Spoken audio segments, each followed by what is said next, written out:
నమస్తే welcome to PCW news. Hanumakonda జిల్లా పరకాలపట్నంలో బస్టాండ్ ముఖ్య కూడలిలో భారత రాష్ట్ర సమితి అధినేత తెలంగాణ తొలి ముఖ్యమంత్రి కేసీఆర్ పుట్టినరోజు వేడుకలు బీఆర్ఎస్ నాయకులు ఘనంగా కేక్ కట్ చేసి పండ్లు స్వీట్లు పంపిణీ చేసి జరుపుకున్నారు। ఈ సందర్భంగా పరకాల మండల బీఆర్ఎస్ యూత్ అధ్యక్షులు సనత్ పటేల్ పాల్గొని మాట్లాడారు।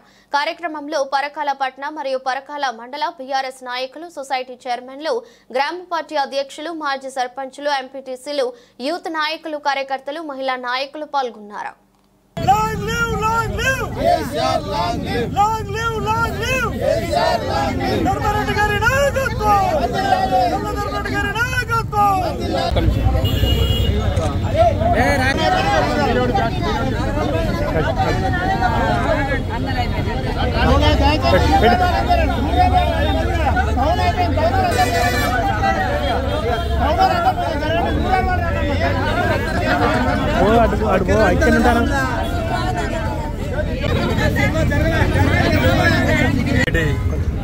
తెలంగాణ తొలి ముఖ్యమంత్రి కేసీఆర్ గారి జన్మదినం సందర్భంగా నేడు పరకాల బస్టాండ్ కూడలిలో ఇలా చాలా అంగరంగ వైభవంగా మహిళలతో కలుపుకొని చేసుకోవడం జరుగుతుంది।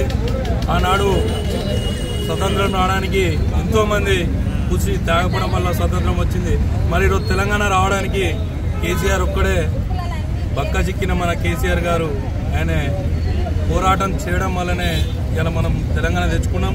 ఈరోజు ఈ కూడల్లో ఈ కేక్ కట్ చేసుకోవడం కూడా ఆయన బర్త్డే సందర్భంగా జరుగుతుంది।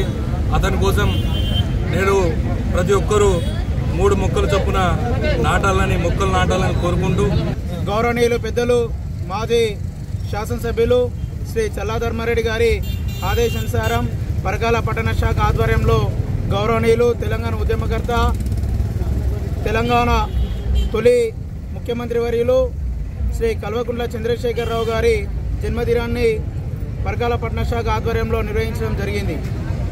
గౌరవనీయులు పెద్దలు కేసీఆర్ గారు అంటేనే తెలంగాణ అంటే కేసీఆర్ అనే విధంగా తెలంగాణను ఏ గల్లీకి పోయినా ఏడికి పోయినా ఒక సామాన్య వ్యక్తికి కావాల్సినటువంటి నిధులను, నియామకాలను సమకూర్చినటువంటి తెలంగాణను ఒక మరో సింగపూర్ సిటీ లెక్క చేసినటువంటి ఒక గొప్ప వ్యక్తి గౌరవనీయులు పెద్దలు కేసీఆర్ గారు।